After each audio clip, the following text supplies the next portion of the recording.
Next है हमारे पास, उसी को हम आगे कर रहे हैं। हमें अब प्रूव करना है दैट स्मॉल आर, जो इंटरनल रेजिस्टेंस है आपका, वो हमारा आर E/V-1 के इक्वल है। इसको प्रूव करने के लिए अभी हमने जो फर्स्ट डेरिवेशन की थी इसकी, उसमें हमने क्या प्रूव किया था, हमारे पास वहाँ आया था E=V+IR। तो वहाँ के अकॉर्डिंग E-V क्या आ जाएगा, IR के इक्वल। और इसको अगर हम I से डिवाइड कर दें, that is equal to R। आगे V इज इक्वल टू क्या होता है हमारे पास, IR के इक्वल। और V/R हमारा क्या बन जाएगा, I के इक्वल। पुट इन 1, जहाँ पे इसको अगर हम पुट करेंगे तो हमारे पास क्या बन जाएगा, E/V/R minus V/R is equal to R। और you can say ER/V minus V/V into R is equal to R। V से हमारा V कैंसल, तो R इज इक्वल टू क्या आ जाएगा, E/V इंटू -1 इंटू में R कॉमन ले लिया। यही हमें प्रूव करना था। That is formula for internal resistance. Next हमारे पास टॉपिक आता है that is grouping of cells. Next हमारे पास क्या आ जाता है, ग्रुपिंग ऑफ सेल्स। अब ग्रुपिंग ऑफ सेल्स के हमारे पास दो मेथड हैं जो मेन है। एक तो होता है ग्रुपिंग इन सीरीज, एक होता है हमारे पास सेल्स इन सीरीज, एक होता है सेल्स इन पैरेलल। अब अगर हमें सीरीज में सेल लगाने हैं, इन सीरीज पहले हम देखते हैं।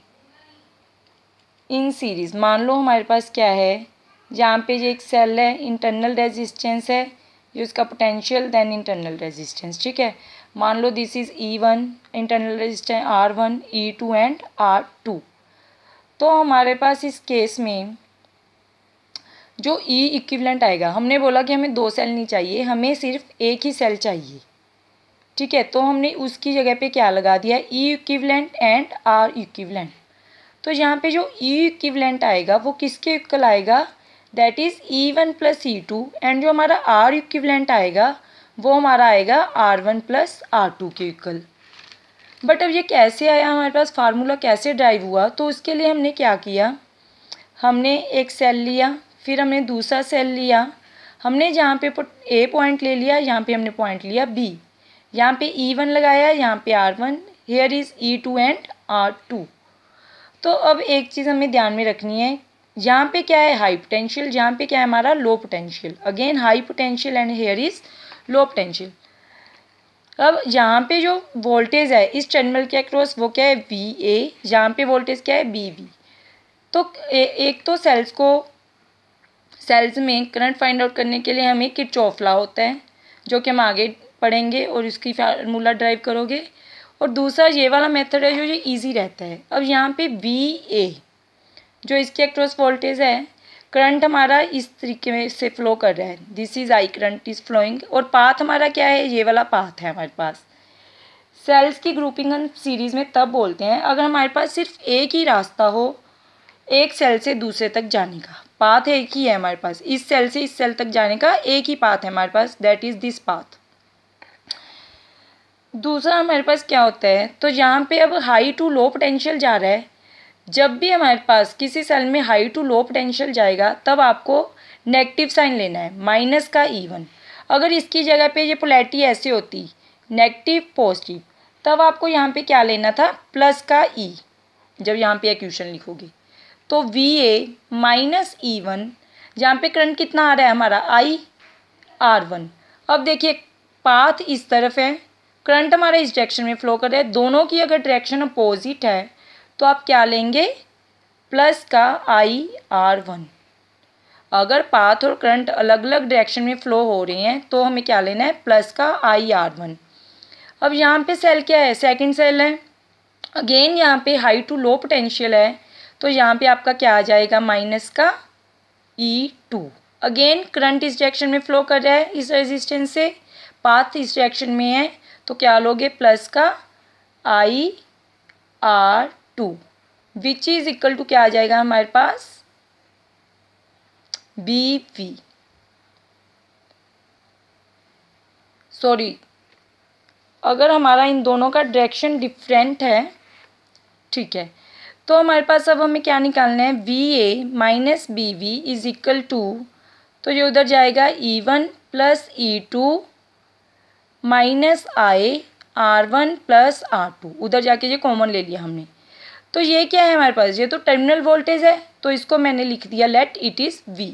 तो V इज इक्वल टू मेरा क्या आ गया है, E1 plus E2 minus R1 plus R2। अब हमारे पास जो हमने पहले डेरिवेशन की थी वहाँ पे क्या आया था, वहाँ पे हमारे पास प्रूफ हुआ था V इज इक्वल टू